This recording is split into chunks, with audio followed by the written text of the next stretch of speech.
Assalamu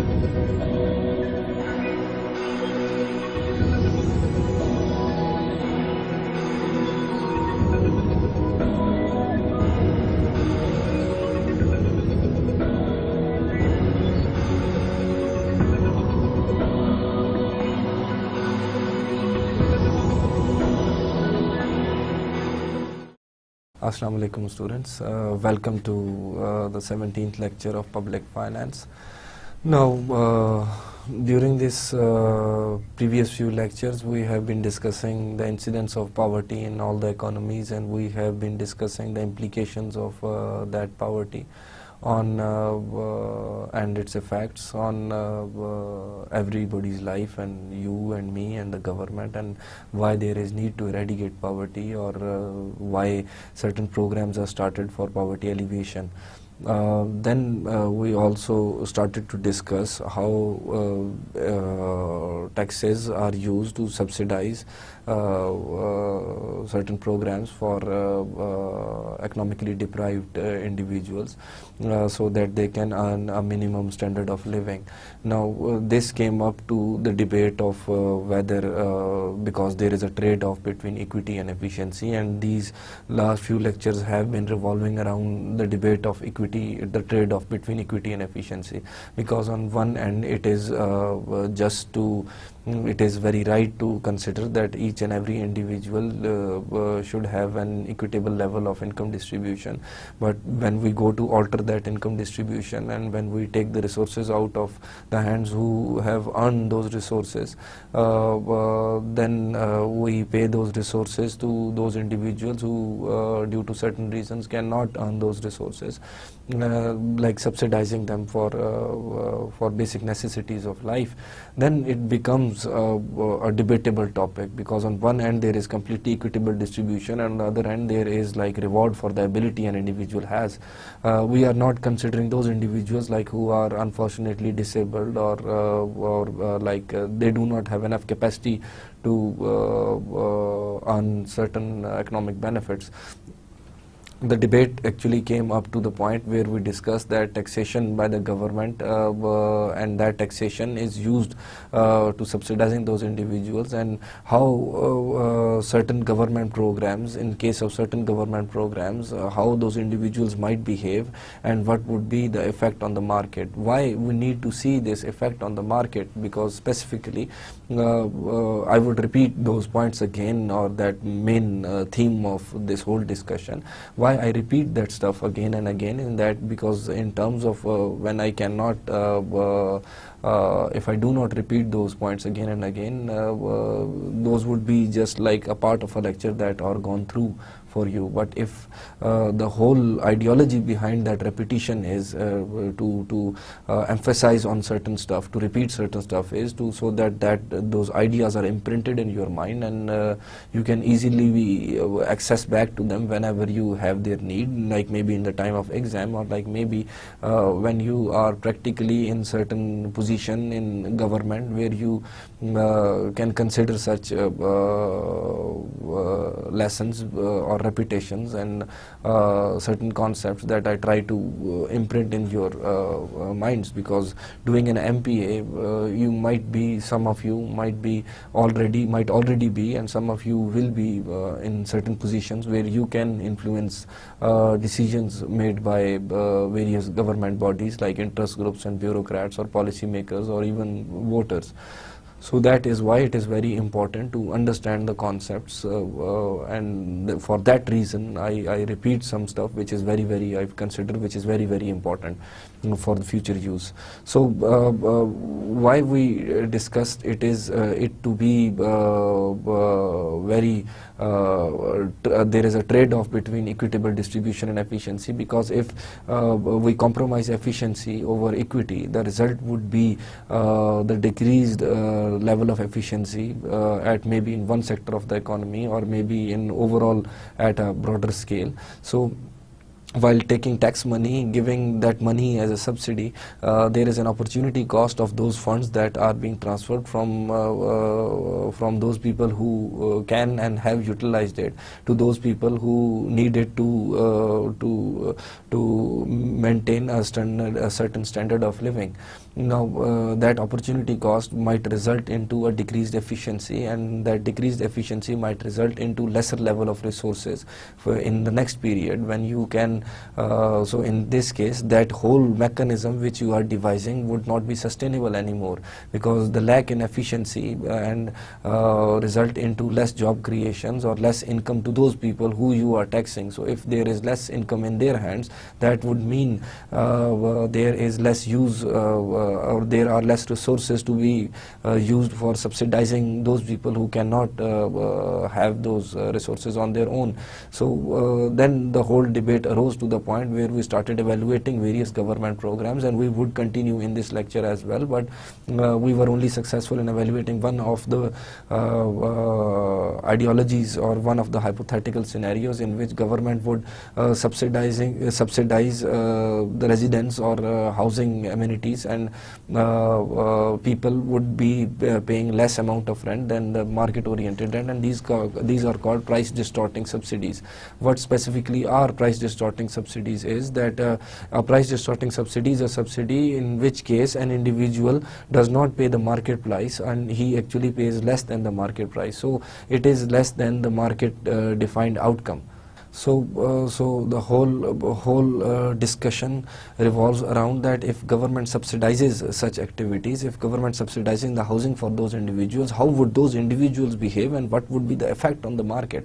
So this is what we discussed in the last lecture. We considered two scenarios. We conducted an economic analysis of those two scenarios.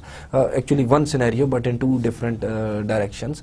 In the first case, we saw that behavior of the individuals would change when they are subsidized by the government, and specifically we created an example of the government is subsidizing the housing or hiring of apartments by individuals, and if the government subsidizing the housing, then that would result into more demand by those individuals, and in certain cases, as we specifically mentioned and showed graphically, that there are deadweight losses and individuals might end up consuming more amount of housing that they would normally do without being subsidized, and if they are subsidized they would consume more, and they might consume up to the level where marginal social benefit of that consumption is less than the marginal social cost. Now this is a very important implication of government subsidy that results into individuals behaving in a manner in which they would not normally do. So we did analysis based on indifference curves and utility, and we saw indifference curves and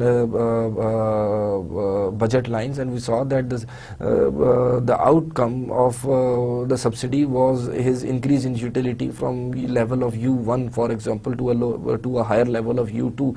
But we also discussed over here that if that same amount of subsidy which the government is giving in terms of decreased housing rent, that if that amount is given in terms of a cash grant, then that individual would be much better off, and he would move on to a utility level 3, and which is higher than 1 and 2, of course, assuming the numbering that I mentioned over here.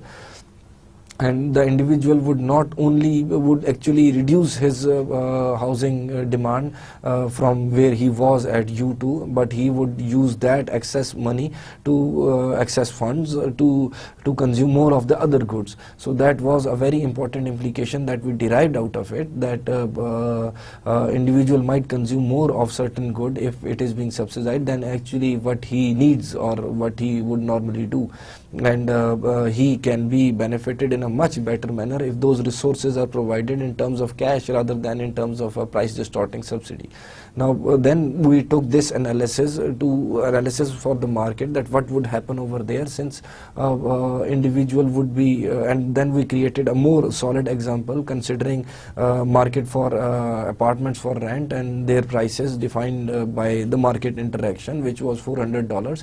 But then when it was as it was explained in the previous analysis of individual behavior, that they might demand more than what they actually would do without the subsidy. So that is exactly what happened in our analysis of the market, that when the subsidy was given, there were two types of individual: one who could have afforded, who could have used the service at $400, but when it was subsidized, they moved to using that at subsidized rates.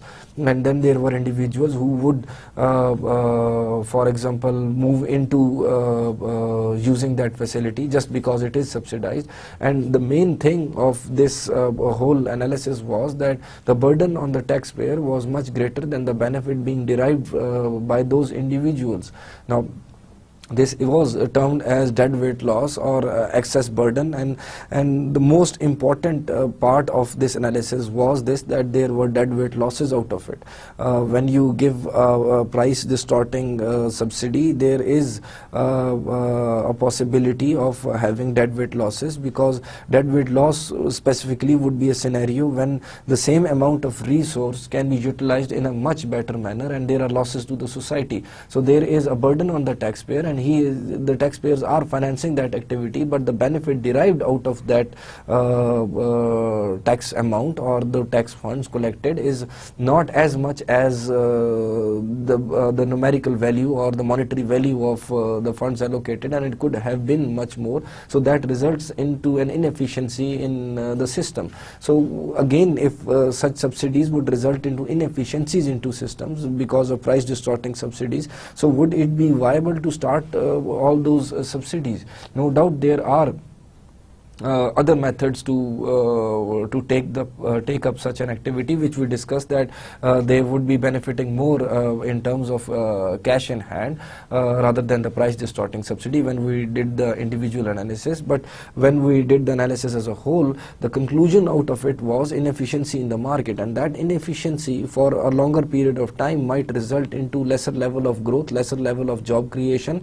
Private sector might not be rewarded for their activities in terms of construction of more houses, so that would result into a drain out of those systems, and the result in the end would be decreased efficiency, and decreased efficiency would result into lesser job creations and more burden on the taxpayers for financing those subsidies. So do you see the dilemma over here, that we need to subsidize for certain people, but we need to make sure that the system is efficient while subsidizing for those individuals? And we only considered one example in which there was a price distorting subsidy, and it caused certain inefficiencies in the market in terms of excess burden. In moving on, we would consider another example of price distorting subsidy that actually lowers the price to zero. Now that is basically a Medicaid program, the largest assistance program in USA, and for medical assistance to poor. And actually what it does is, for a considerable period of time, actually what it did was that this Medicaid program actually brought the cost of or the price of medical services equal to zero. So they had nothing to pay for their visits to hospitals or doctors. So the reduced cost of medical services to zero, what would be the effect of this sort of a price distorting subsidy on the market? Previously in our last lecture, the example that we had was, it was a price distorting subsidy, but it did not necessarily bring the price down to zero. We only considered a 50% subsidy by the government. But now we are considering another type of subsidy in which the price is brought down to zero. Now, assuming annual quantity of medical care consumed by an individual can be proxied by the number of hospital visits. So we would do the analysis based on, because we need a quantity consumed. So what would be the quantity consumed in terms of medical care?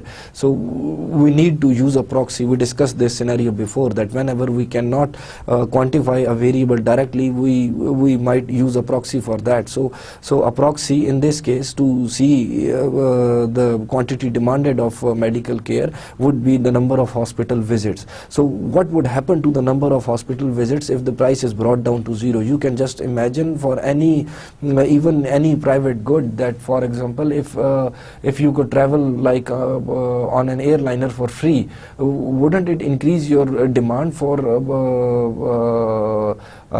the use of that airline? It might result into unnecessary travels of course as well. So considering that in this whole broader perspective, if you bring down a price of something next to zero, then the whole, and certain people as against that, there would be other people who would be paying for that facility. Now, again, going back to this example, is, for example, you have to pay for a trip to Dubai, and I don't have to pay for the trip to Dubai, and who do you think would travel more to Dubai?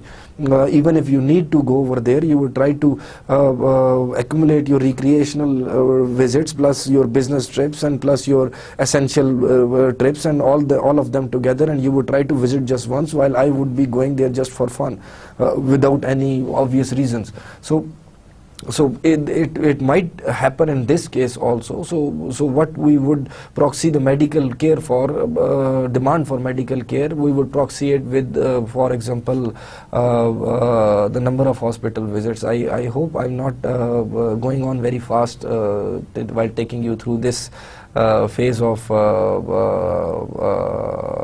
an example, but I mentioned that that since we have discussed various concepts, and since this is just another type of an example, we don't need to elaborate any concepts again and again, and we can discuss this very simply, and because we have explained all these terminologies before. Then we would consider that supply of medical care is in a perfectly competitive environment, and that would mean that marginal social cost for providing more of that facility, or making it available, making more of it available for consumption, does not increase. We are considering a straight line marginal social cost curve, or marginal cost. That is why we are having certain assumptions over here. As I discussed, that it is very necessary to have assumptions when we are discussing the scenarios in a social sciences. When we are evaluating the effects of price distorting subsidies by the government, letting everything move around would create more complications. So we need to harness the scenario so that we can efficiently take out what we are discussing over here and what we are analyzing over here. So I would again narrate these things very slow. Medicaid is the largest assistance to poor in USA. It is basically a sort of you can say medical sort of a medical assistance program in USA, which is the largest program basically, and it actually what happens over there is, it is the medical services are subsidized for the poor, and essentially brings the cost down to zero for the use of those services. Now, in order to evaluate the quantity demanded of medical services, we can consider that it can be measured in terms of number of hospital visits. Along that, we are making certain assumptions over here, is that the medical services are perfectly competitive, operating in perfectly competitive market structure, as well as the marginal social cost is constant for providing more and more services, and so that is that would be a straight line parallel to x-axis as shown on the graph over here. So before I move on, we are looking at the full subsidization of medical services and its effect on the market. Now, on the x-axis, it is represented, x-axis represents the medical office visits per year. That would be the quantity demanded by each and every individual. And on y-axis, there is price in dollars per month. So, first consider the scenario where there are no subsidies by the government. So, in that case, the equilibrium quantity would be E1, and the equilibrium equilibrium output would be Q star, and if that is the point, then price being charged is $25, and there is a consumer surplus for those people who can afford that facility, but they get it at a lower price. So consumer surplus is how much you value the product and how much you actually get it for. So consumers from B to point just before point E are those individuals who can afford that facility at a higher price also. So in this case, B, P star and E1 is the area of the consumer surplus. Now what is happening over here is, as soon as the government subsidizes this facility and brings the cost for those individuals who it is being subsidized for to next to zero, then their demand increases, and then they would actually consume that facility up to the point where the marginal benefit is actually zero. The downward sloping demand curve represents an additional equilibrium point, which is denoted by EG over E2 over here, and the quantity is QEG, and that is the point where marginal downward sloping marginal benefit curve reaches the zero, equal to zero. So this is how much they would demand when the cost of that facility is reduced to zero. Now as soon as that marginal benefit curve for those individuals who are being subsidized reaches zero, and they are using that much level equal to QG, then there is again an excess burden out of it, because that excess burden is represented by E1A and E2, and that is again a deadweight loss to the society for because of those individuals who are using it at the point where marginal benefit is below the marginal cost. And as we have discussed again and again, I guess I have been successful in imprinting that on your mind at least, that whenever marginal benefit is equal to marginal social cost, that is the most optimal point, which is represented by Q star over here. But as soon as marginal benefit is below marginal social cost, then it is an inefficient point, and after that point E, up to the point E2, from E1 to E2, marginal benefit after E1 to the point E2, marginal benefit is below marginal cost, and that would automatically be an inefficient point, and that whole area is actually the excess burden that is accruing, in a sense that taxpayers are paying for that much money because they are financing that subsidy, but no one is getting benefits out of it. Now the question is that actually who is getting benefit out of it? The whole debate would revolve around that the health services industry, actually the doctors, the physicians, the paramedics and all the staff and the hospital owners, for example, might be getting the benefit out of this whole scenario, because they would be the services that are being subsidized for those people, and whenever those people are treated, the government pays the amount of their treatment, since they are paying zero actually over here. So what would be the implications of all of this scenario when the subsidy is being given in kind, and just like the housing subsidy sort of a scenario which we discussed in the last lecture and summarized in this lecture also, this would be a similar scenario, but only in this case we are considering that the cost is being brought down to zero for these individuals.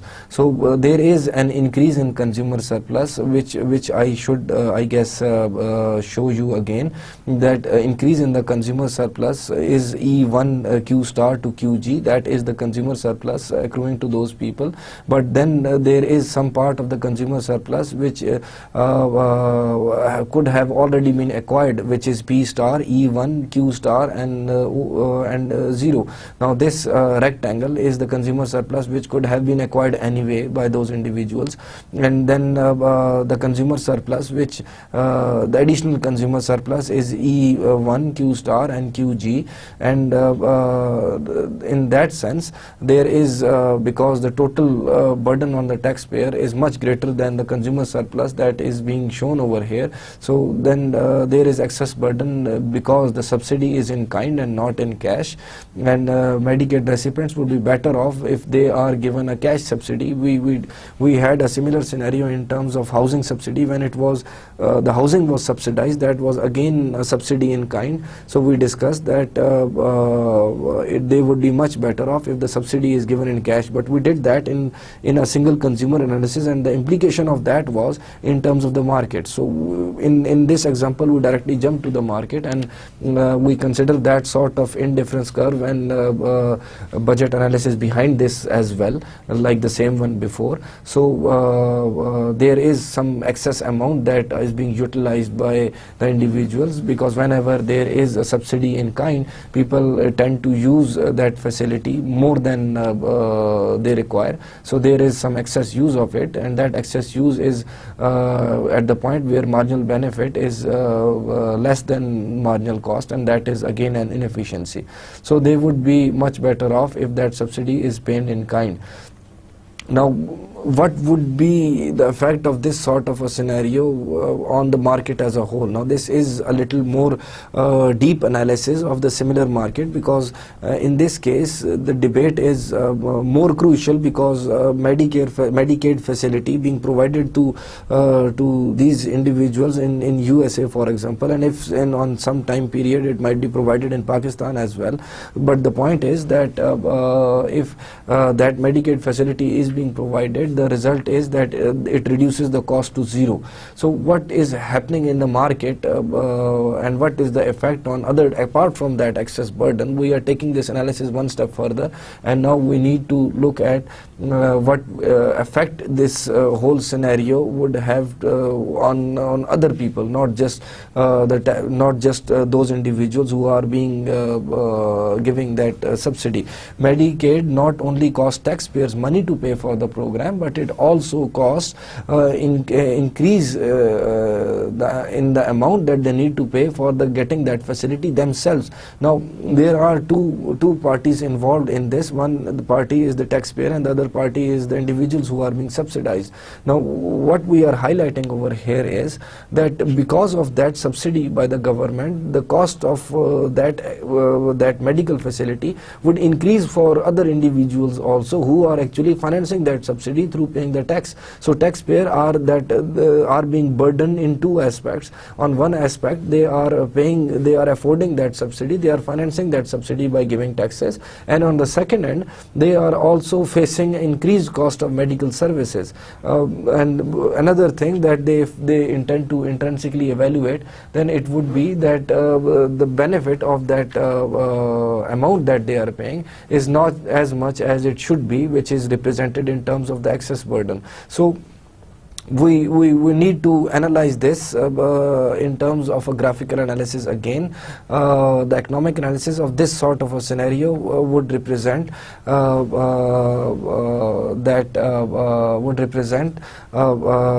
what is the effect of Medicaid program on the taxpayer as a whole, not just in terms of the taxes he has to pay to finance those subsidies. Now, this graph is headed like the impact of Medicaid on price, the case of increasing cost, because if the prices increase, the burden would be borne by those people who are actually paying for those facilities, not by those people who are being subsidized by the government, because for them the cost is essentially zero.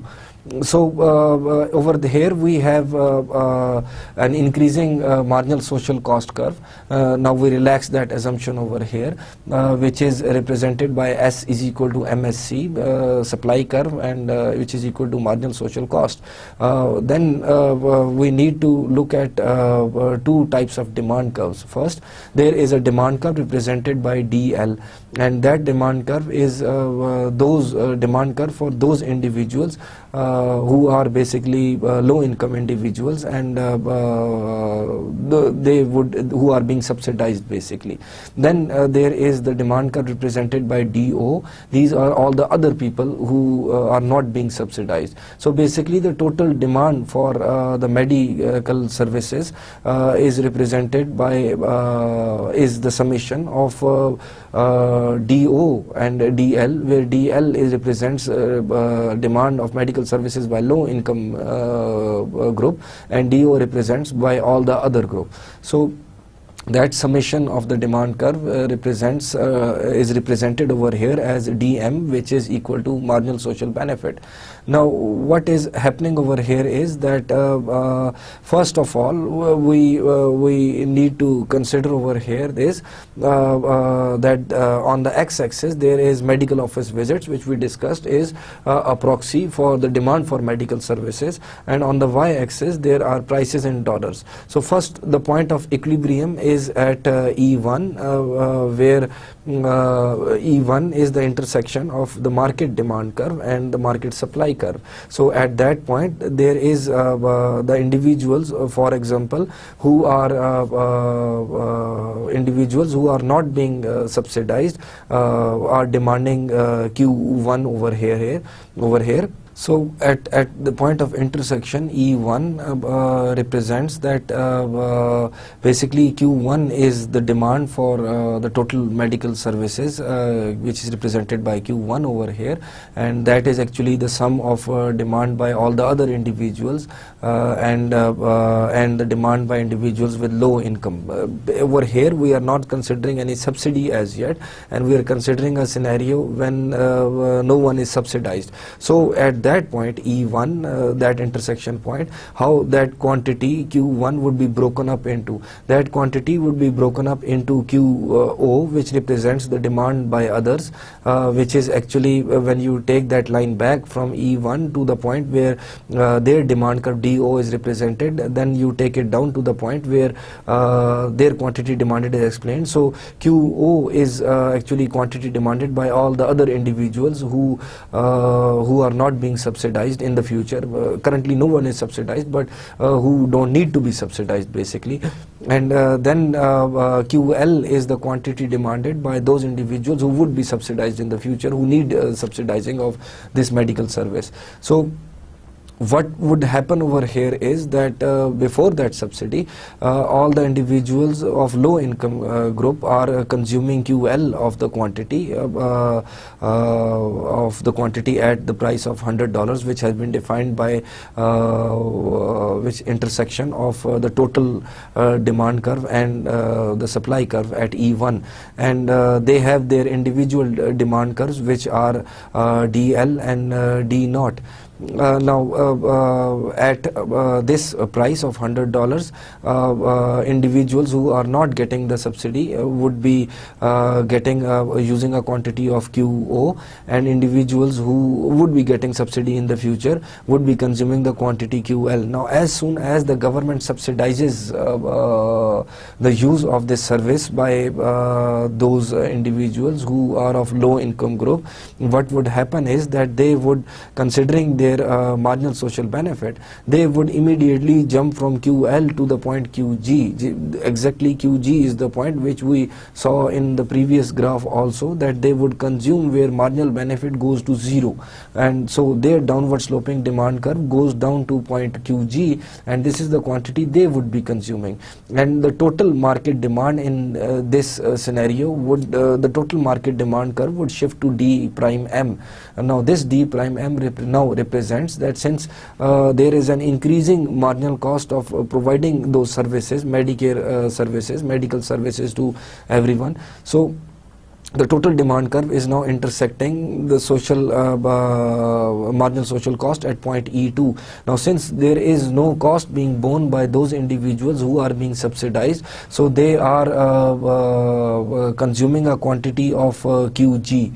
Now at this much, the total demand would be the total demand should be where QG plus the quantity demanded by all the other individuals who are not being subsidized. So in this case, the prices would rise to 140, which is represented by the equilibrium point of E2. So if the prices are have increased to the point E2, then that would automatically mean that the individuals who are not being subsidized, their demand would decrease. So that is represented by QO slash over here. So in a sense, you can see over here is that as soon as the government subsidizes is the medical facilities for certain group of individuals, and then those group of individuals would be demanding more of that quantity. And this graph is in somewhat synonymous to the previous graph that we saw, and it can be related to that one also. As soon as you put a zero price tag on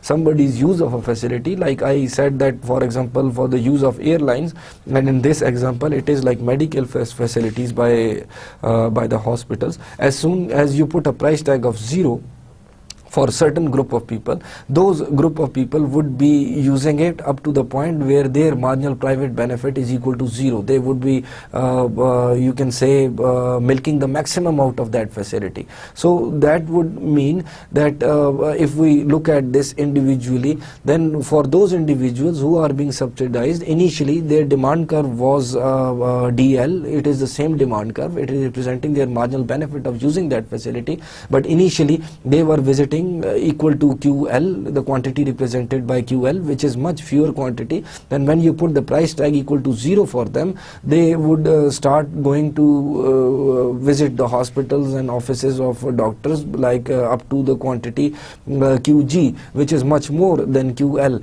Now how would that affect rest of the population who are not being subsidized? This is the whole crux of this graph. Now what would happen is, since there are increasing cost of supplying that good to everyone, so if their number of visits increases and those visits are being subsidized by the government and not by themselves, so they won't bother. Since the money is not coming out of their pockets, they won't bother for that. And when the subsidy of this sorts are given, then as we discussed earlier and as we saw through various example of housing subsidy in the last lecture also, and the previous example of previous scenario of just looking at an excess burden graph and taxpayers and the benefit accruing to them, we saw that the quantity is increased up to the point where marginal benefit equal to zero. So they are using up to the point where private benefit is zero because their cost is zero. So they increase the quantity to a great extent from QL to QG. Now this is it has an important implication, because at the given quantity that they are consuming, the people who are not being subsidized need to reduce the quantity. Why? Because the prices would go up over here. The demand curve, because increase in demand, the demand curve would shift outwards. As soon as the demand curve shifts outwards, it intersects at a higher point on the supply curve, which represents a higher price level, which is shown on the y-axis as increase in price from $100 per visit to $140 per visit. Now this $140 per visit is essentially nothing for them, because for them the prices are zero. Now their visits are either there are 100 visits or 200 visits. They do not need to pay for it, so they cost them nothing. So that increase in price from $100 to $140 does not affect them. Then who does it affect? It affects all those other people who are not being subsidized. That is the aim of this whole discussion. All those people who are not being subsidized. And who are all those people who are not being subsidized? Those are the people who are paying taxes for the finance of that subsidy. This was the whole crux of this discussion. We need to understand over here that those people are already paying taxes to subsidize these individuals, and when the price is made essentially zero for these individuals, they increase their quantity from QL to QG. Now that puts an extra burden on the supply, and the demand curve shifts. Since the demand curve has shifted outwards due to increased demand, now it would intersect supply curve at a higher point. Previously it was at E1, now it is at E2. That would automatically mean higher prices. Now who would bear those higher prices? Those higher prices would be borne by all those individuals who are not being subsidized. So when the prices are higher for them, they would need to reduce their quantity. Now at that higher price of $140, look at their demand curve. At their demand curve, now they need to shift from Q0 or QO to Q/O. They need to reduce their quantity.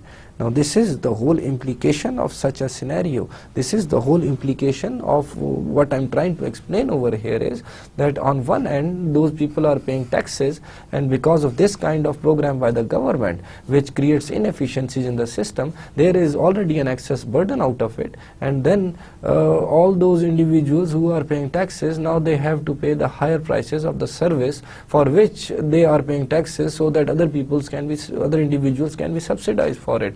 Now they are being caught from two ends. So increase in the implications you saw over here is that now we relax the assumption of constant marginal cost, which we discussed over here, through which I showed you a scenario of excess burden. But as soon as we relax this assumption, everything bursts up into a whole mix of things, and that is why basically we in social sciences we try to hold things constant and take them onwards slowly. So we held the costs constant at the first instance, so we could only see the effect of subsidy in, for example, in kind, subsidy in kind, and zero cost on the use of that quantity. Now since we established that, we took it to the next level, where we started to show that the cost would increase because the good cannot be supplied at the same cost, and there are no medical services are not operating under perfect competition, and there would be increasing marginal social cost for more quantity being supplied, and that is a real life scenario, and this is actually what happened in USA, and this is actually the implication of that. So now increase in prices of medical services was an outcome of that, because of increasing marginal social cost and upward sloping supply curve. At a higher they would supply a higher quantity only if they are given higher prices. Now taxpayers finance the program, then taxpayers face the higher medical services prices for themselves. On one end they are financing the program, and then on the other end they are facing the higher medical service costs for themselves. So there is overall decrease in real income of taxpayers, and there is loss in efficiency as well as changes in the income distribution. So I think I should rest my case over here. I have successfully proved to you that this sort of a loss in efficiency would have very dire consequences over a longer period of time, where real incomes have reduced. As I discussed, that there is an opportunity cost of taking money out of hands of those people who can use that money and give it to those people who are economically deprived. Now that opportunity cost should be evaluated whenever we're taking up such a subsidy program. Now when you are subsidizing it for them, then that would automatically mean that that sort of a subsidy would decrease their real income because of the tax being paid, and because of for example, increase in the costs of medical services for themselves. So they are being affected from two sides right now, and this graph very clearly shows the implication of losses in efficiency and implication of changes in income distribution, which are very obvious. But this graph essentially, or this hypothetical example that we have had, essentially showed the effect of such subsidy by the government on everyone else actually. Now since we have established and discussed two major examples of government subsidies in which there were price distorting subsidies, and in the second case the price distortion was up to its extreme and it brought the price of that good essentially to zero for those individuals who are being subsidized. We would take on to certain simpler examples from here onwards just to see various scenarios which might take place in an economy. For example, subsidizing houses. Now, how a government might subsidize houses? For example, they may provide apartments. This subsidy allocates a standard apartment to eligible recipient. With this type of subsidy, the recipient cannot supplement the subsidy with their cash. It is a take it or leave it option. So when the government builds certain apartments and it decides to give it to the poor people on a very low level of rent, which is below the market rent, that would be one way of approaching that subsidizing the housing. The second would be housing vouchers. This subsidy allows the recipient a particular allotment of vouchers to rent housing, but the recipient may supplement the subsidy with their cash. This is again another type of subsidy. Then there are cash subsidies.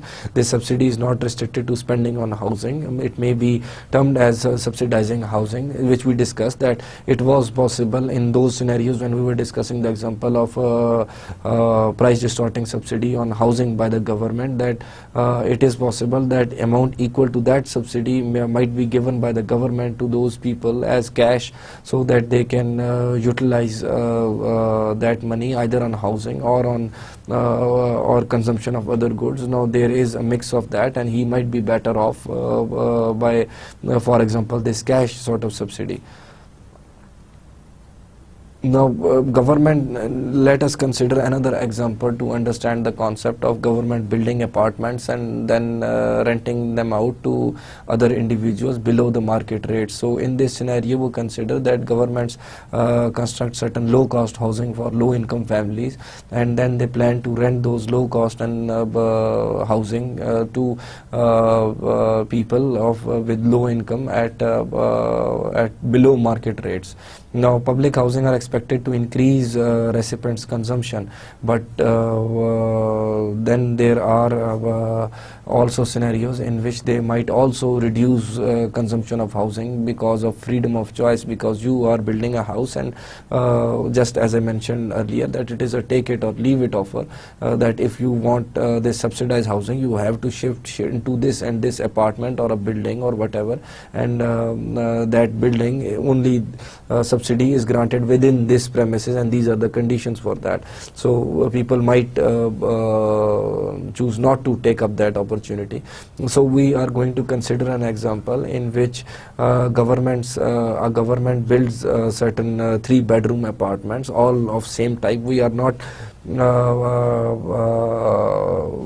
debating over here that what type of apartments are they and whether they are compatible in quality with the other apartments in the market, but we consider that government is giving them out like these 3-bedroom apartments at the rate of $30 per room. So the total rent would be $90. So we just consider simply that those apartments, if given out to the market, to generally in the market without being subsidized for low income individuals, they would go out for $300. So in a sense, the government is giving a subsidy of $210 to each individual, since that apartment which is worth $300 is being given at $90 per apartment to each individual. So then in this case, what would happen? Now, consider an individual who is initially, well, now first let me explain the axis over here. I always forget to do that. Now in this case, there is on x-axis there is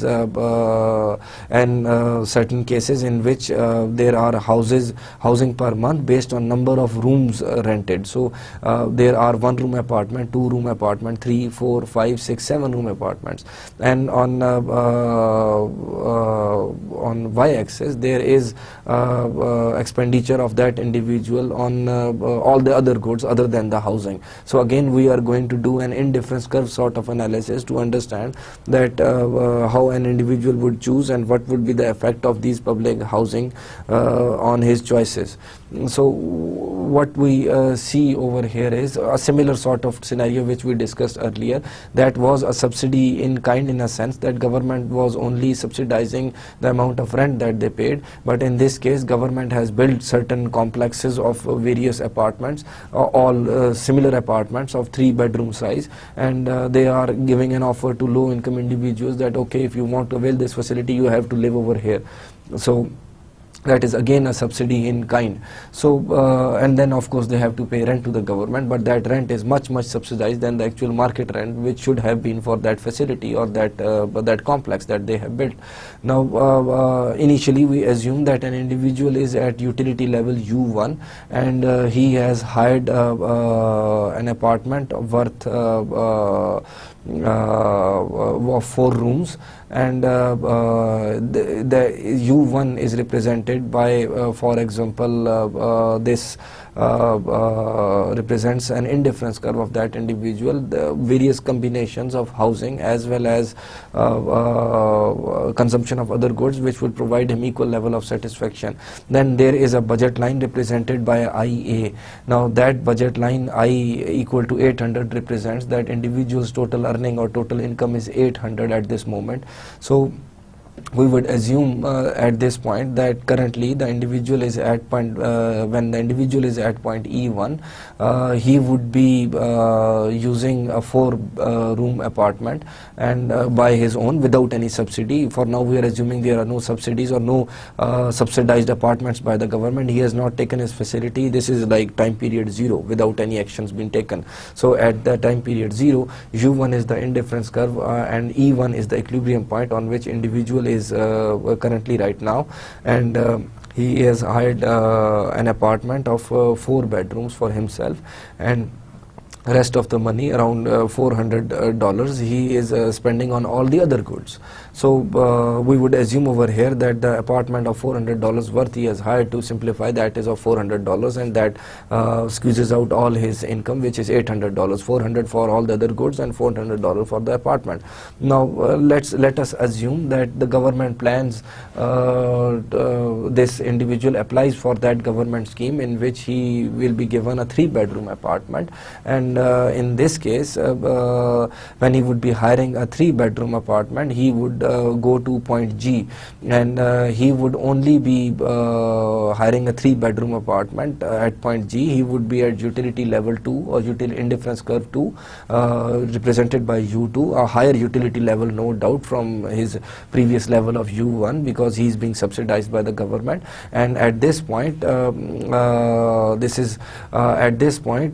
he is paying $90 only, and rest of the $210 are being financed by the government, which would have been if this would have been a market sort of scenario, and he would have been at a lower utility level, but now he is at a higher utility level, and the difference of 210 is being borne by the government, and he is only paying $90, and the rest of the money that he has, he is spending up to point M on all the consumption of all the other goods, that is $710. So now currently he is hiring a 3-bedroom apartment. Out of his total income of $800, he is only paying $90 for that housing facility, and rest of the money, $710, goes to all the other goods that he consumes, and that is why he is at a higher utility level of U2. And in this scenario he would be consuming from 0 to M all the other goods, and from I to M would only be paid by the government, and 210 is the amount of the subsidy that the government is affording for himself, for him actually. So now let us assume another scenario. The other scenario would be if this same amount of $210 which the government is subsidizing, as we discussed in the previous example also, where the government was subsidizing rents, in this similar example also, if that $210 is rather than building apartments for them, this $210 is paid in cash to the individual, then what would happen? Now this $210 on the graph is represented by the distance MH or GJ over here, this $210 if paid to the individual, that would add up his income to $1,010 because he was already earning $800, and when you add that $210 to it, that is $1,010. So his budget line would shift outwards parallel to the previous budget line. The new budget line is represented by I prime and B. That straight line is the new budget line. Now since on this new budget line the individual would be even at a higher utility level, he would be for example at utility level 3, and his new equilibrium point would be E2, and then he would be consuming more of that housing per month. Now he would be hiring getting a 5-bedroom apartment maybe, and in this case his consumption on the other goods would be at point H, which is above 400 but below M, no doubt. But the whole discussion revolves around the scenario. Again, I guess I say that too much, but still, as we extracted from the previous example also of that housing subsidy, and rather than getting a housing subsidy, they should give them transfer that money in terms of cash.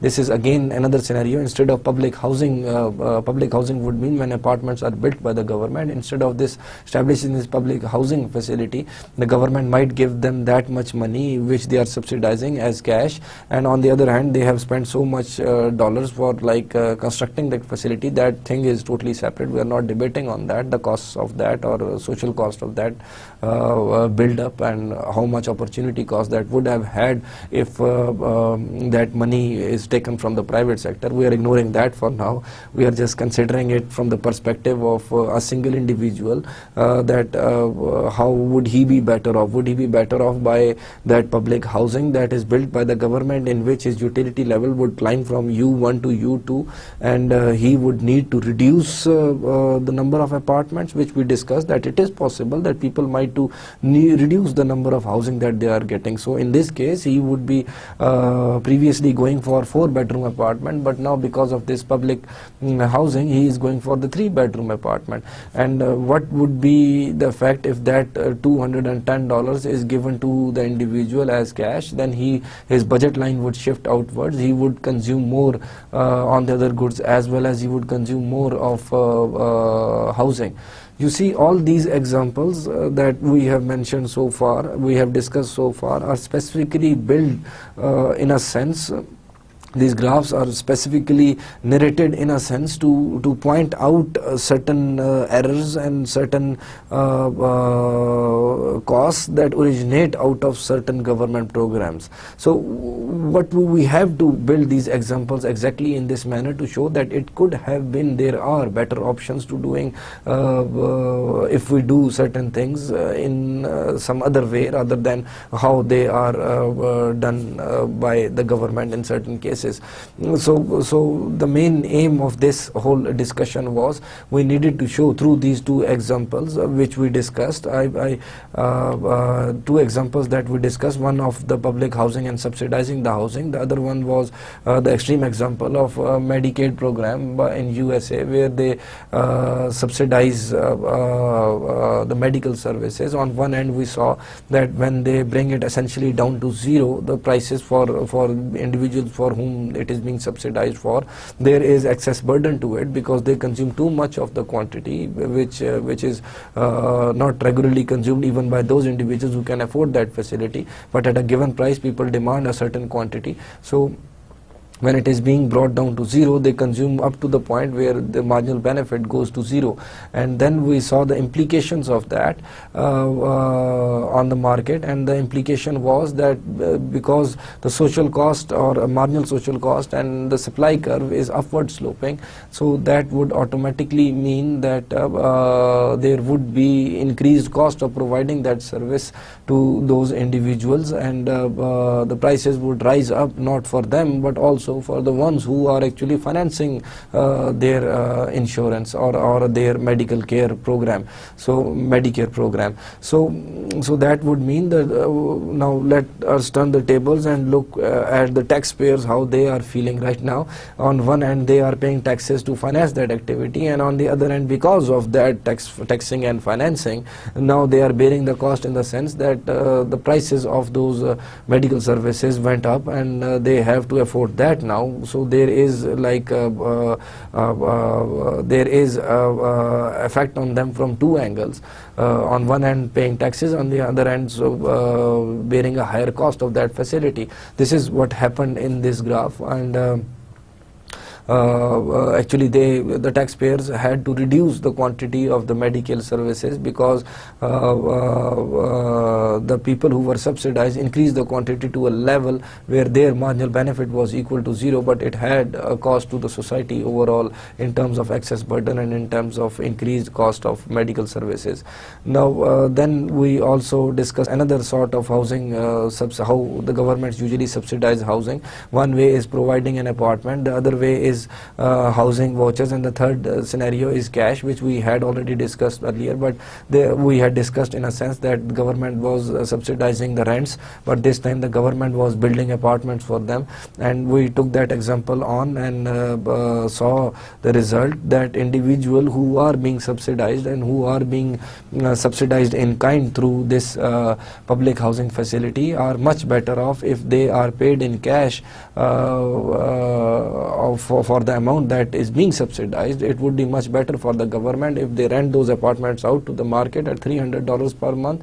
They put $90 per month in their own pockets, which they were already doing that for subsidized individuals, and out of that money they would give $210 to as cash in hand to all those entitled individuals who are being selected for that subsidy, and they can then use that money either for getting better apartments and or for getting consumption on other goods. But be sure that this scenario was created in a sense for an individual who was getting a 4-bed apartment already before he was being subsidized and he was being selected for the program, and then he came down to 3-bed apartment, and in this case only he would be better off, of course, because if there is an individual, this graph would not depict those individuals who are, for example, maybe living out in the streets or living like big families living in a 1-bedroom apartment. Of course, they might be better off with this scenario as well, but there are inefficiencies in the system that are represented across the board. As we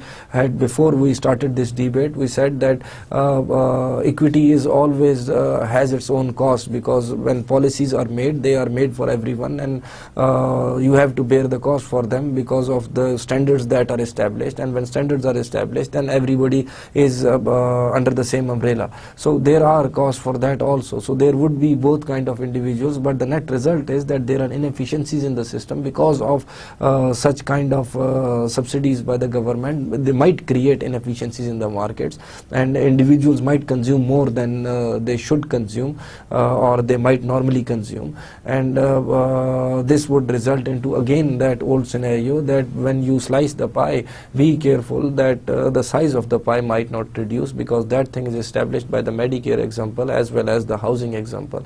Now as the topics go interesting, because at least they are interesting for me when we look at government policies and evaluate them through economic analysis, that is the part that I like the most. I hope you are developing an interest in that also, and my repetitions are like imparting those things and imprinting those things on your minds, and hope to see you in the next lecture. Take care.